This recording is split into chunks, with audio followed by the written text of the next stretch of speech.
for everybody.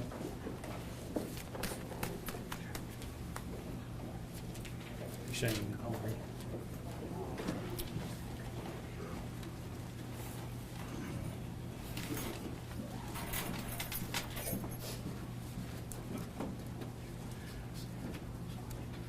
All right, Chris, have we got everybody?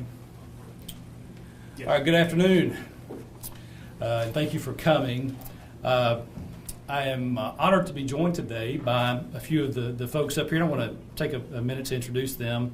Deputy Assistant Attorney General David Rabicki from DOJ, Organized Crime and Gang Section Chief David Jaffe, Sheriff Shane Jones of Polk County, Acting Resident Agent in Charge Warren Newman with the ATF, Justin King, ASAC with the DEA, our SAC, Diane Upchurch with the FBI.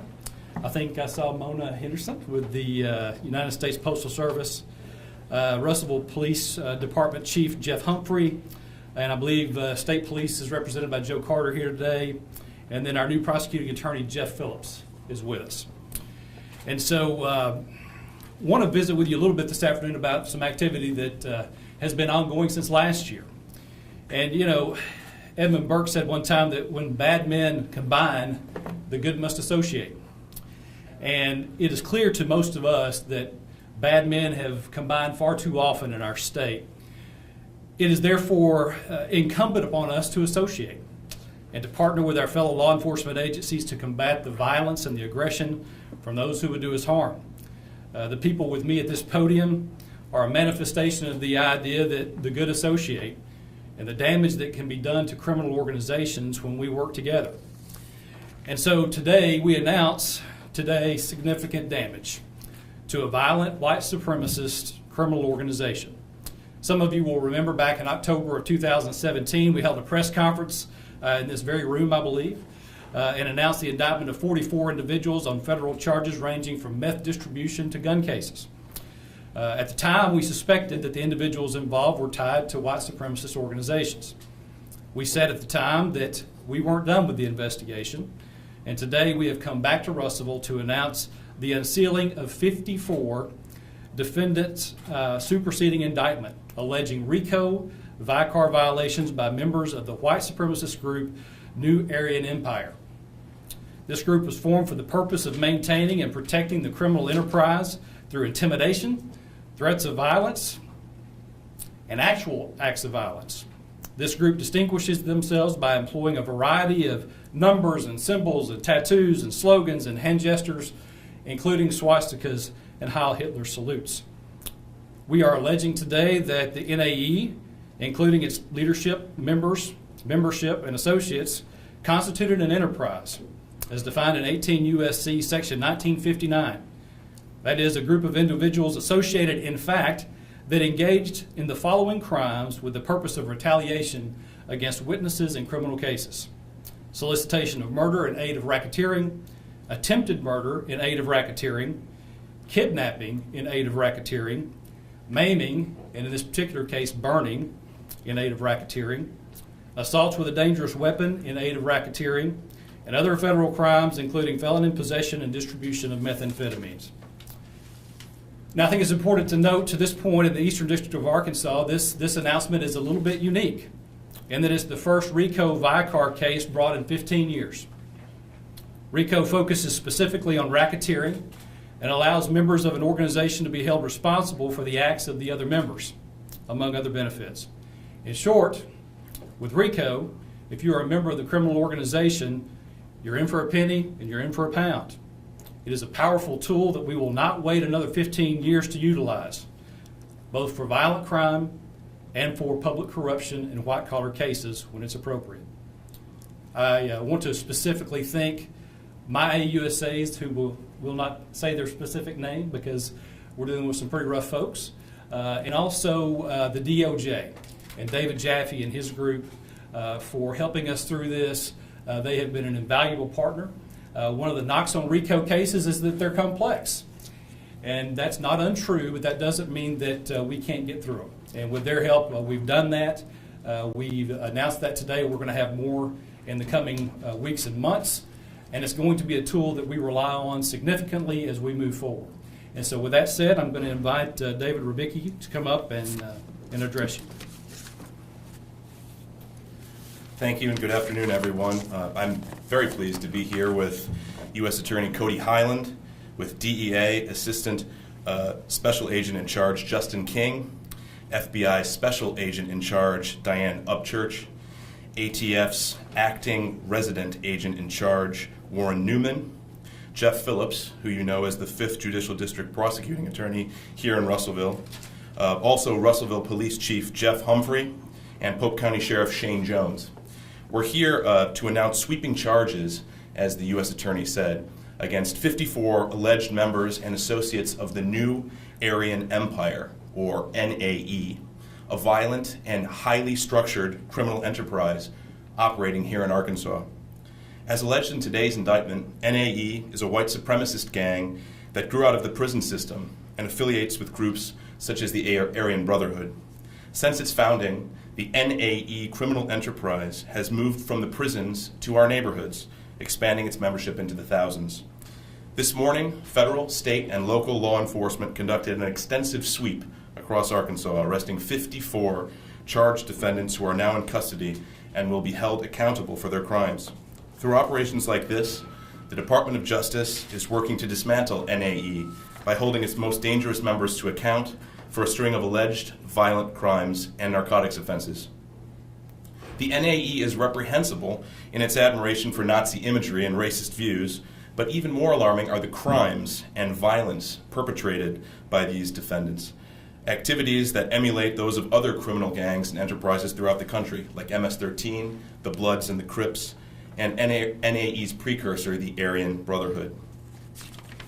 To counter this threat, the DOJ's Organized Crime and Gang Section, which I supervise, is working closely with prosecutors and law enforcement across the country to investigate and prosecute gang members who spread drugs and crime in America.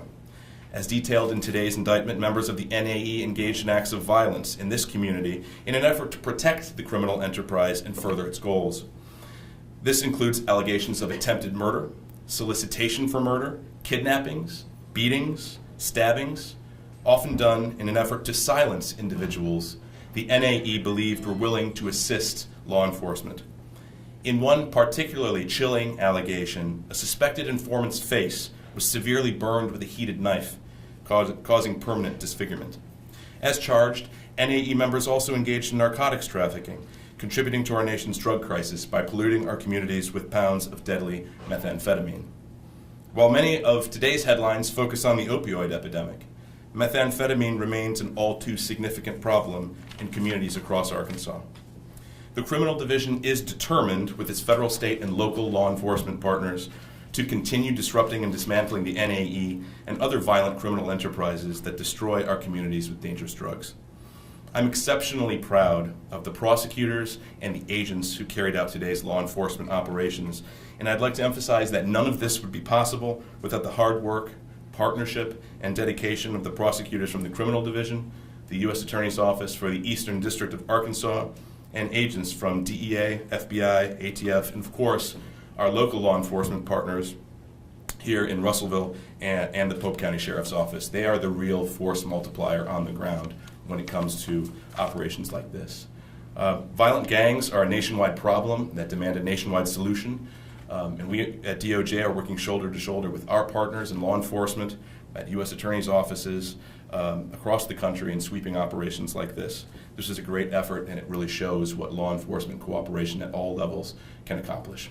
And with that, I'll turn it over to SAC Upchurch. Good afternoon. Well, I think pretty much everything's been said from Cody Highland and from DOJ, and we appreciate all their efforts.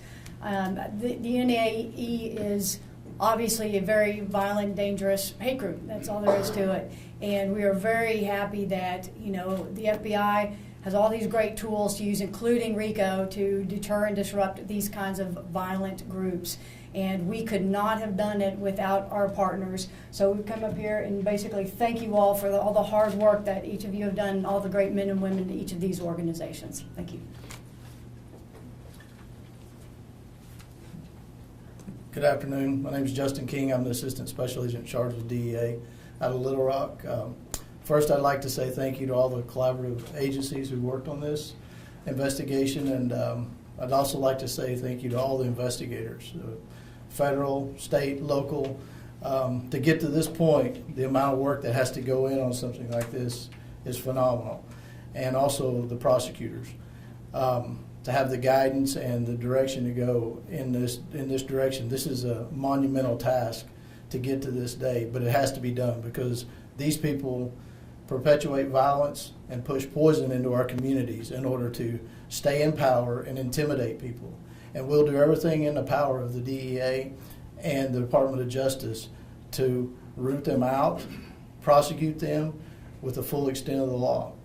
And the other thing I'd like to highlight is that, as was said earlier, is methamphetamine is still one of our biggest problems in the United States of America. The opioid crisis does, rightly so, get a lot of attention. However, the amount of methamphetamine that comes into this country on a daily basis and comes across the southwest border the price continues to go down, the purity level continues to go up, and the availability is at a staggering rate. And we cannot combat this without using the full extent of the law and without our federal, state, and local collaborative efforts. Thank you.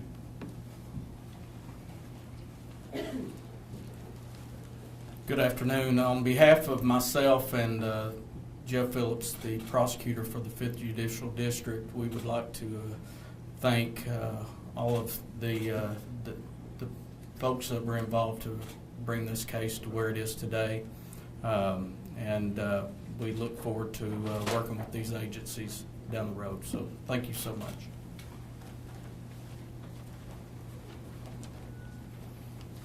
I'm Warren Newman with ATF here in Little Rock. I'm honored to be standing here amongst these law enforcement professionals. I'd like to say that these indictments of the New Aryan Empire are a result of a great collaborative effort by ATF, FBI, DEA, the Polk County Sheriff's Department, the Russellville Police Department, and the 5th Judicial Drug Task Force here. These indictments reflect a major disruption in the New Aryan Empire in our community, and this spills over into the whole Arkansas River Valley. Recognizing and neutralizing these organizations is vitally important in our community. As a result of this collaborative effort, we have effectively dismantled a violent drug dealing organization and sent a clear message that ATF and our law enforcement partners have an unwavering commitment to hold accountable those individuals who insist on creating an atmosphere of violence in our community. The guns we brought here today are just a mere fraction of the guns that were seized during this operation. This investigation demonstrated the long and storied history that we have with Polk County Sheriff's Department and Russellville PD and the federal law enforcement partners here in the Arkansas River Valley. And I'd like to thank all the agencies involved. This joint effort has made this community much safer.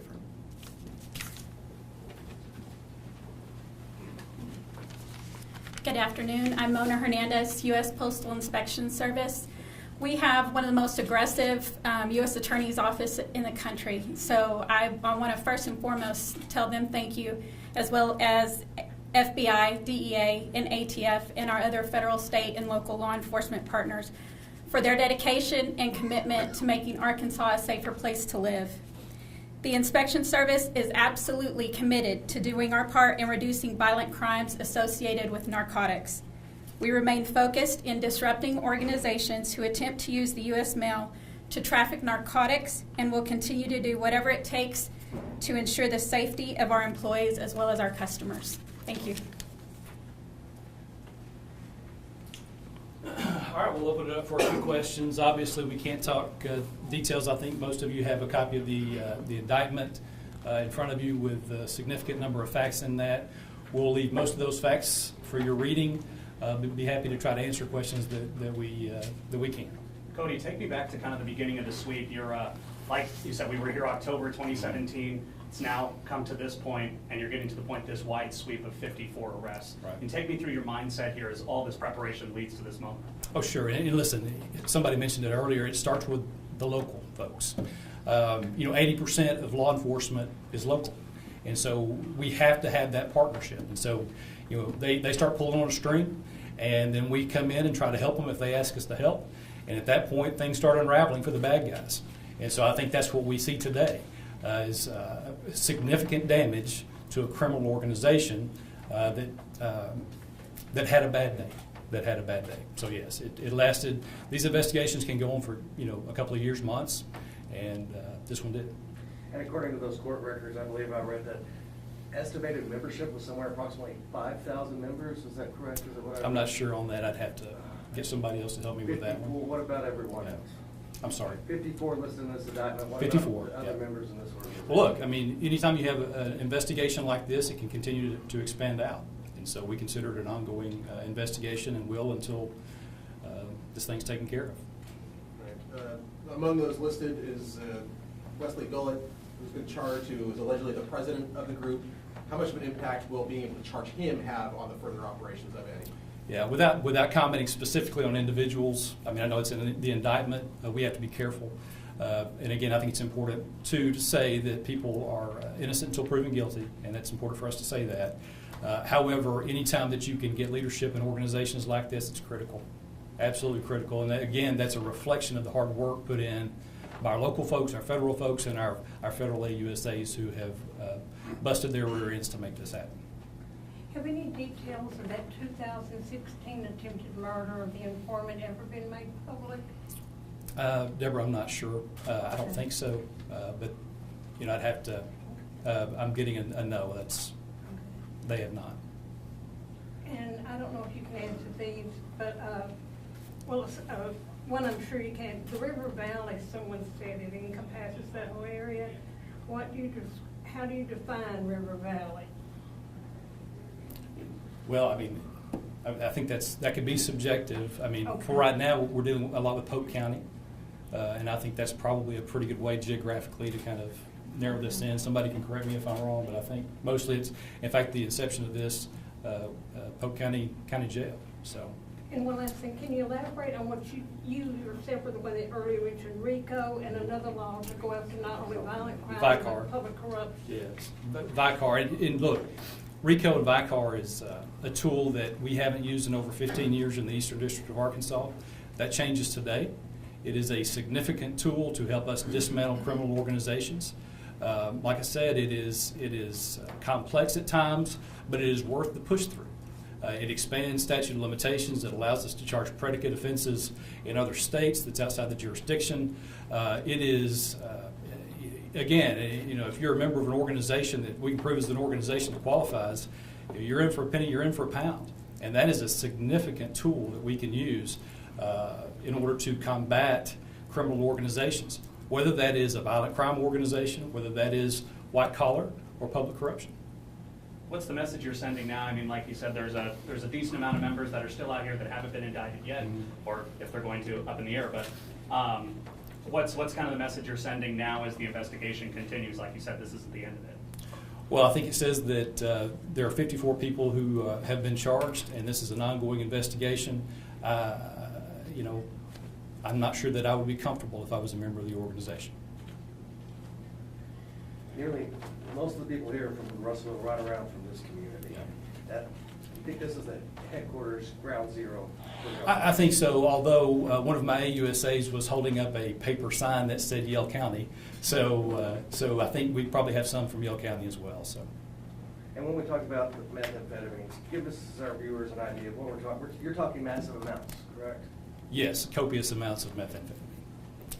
Which, again, as Justin King alluded to, opiates rightfully gets quite a bit of attention right now. But I'm telling you, in the state of Arkansas, methamphetamine is a scourge. It is an absolute scourge. And so anything we can do to strike a blow against the distribution of methamphetamine, it is a good day. And I think Chris is saying we had 200 pounds. I mean, significant. Do you believe this organization was working with other organized organizations to import that meth here? Yeah, I don't know that I'm going to talk about that one. There may be some information in your indictment that reflect on that, but I'm not going to discuss that one. Have questions for anybody else? You mentioned that a lot of this came from within the prison systems leaking out into the community. Are there systems in place from stopping that during these indictments going forward to keep that from festering, to leaking back out into the communities? Well, I think to keep it from festering, you have to have a consistent hit. And I think our continued involvement, locals' continued involvement, to have a consistent presence and to be able to do something significant like a RICO case has got to put a significant chill on the folks who are involved in this organization, and frankly other organizations that are involved in criminal activity. Anytime you say RICO, even if you're not that educated on the system, people understand what it means. And I can promise you criminals do. What's next? I'm assuming we have bond hearings, or what's next in this process? Yeah, go through the prosecutorial process. The indictments were unsealed this morning. We'll have detention hearings and those sorts of things, and begin the process of, we've done a lot of work from this point forward.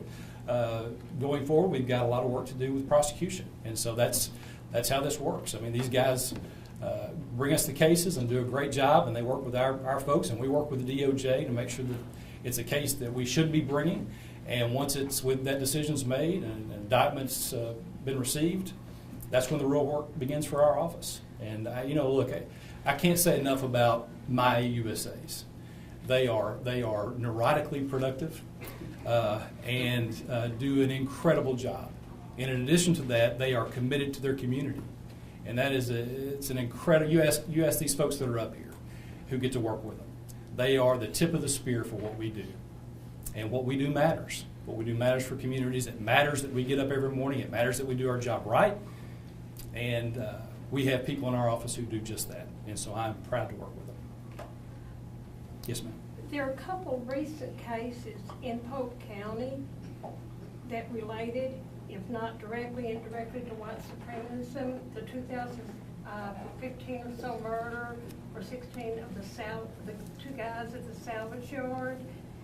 And then, of course, as we know, Gary Dunn had those white supremacist symbols on it. Were those people implicated, and is he? Jeff, you want to? I really can't comment on that. Thank you. Question for a local resident of Polk County. Yeah, absolutely. How much of a strain does NAE and its activities put on officers and deputies here on a day-to-day basis? Well, I took office January 1st, and before I took office, I took some advice from the elected who had been there over 20 years, and I asked him the number one problem that he saw going forward, and it was this group.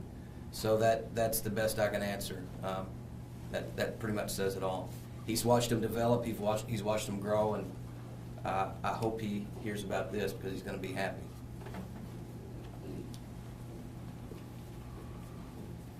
Anybody else got any questions? Well, I appreciate you being here. Again, this is a good day for the good guys, a bad day for the bad guys, and we need more of these. And again, proud of the people that we're standing up here with. Great partnerships, and we look forward to seeing you again sometime soon. Thank you.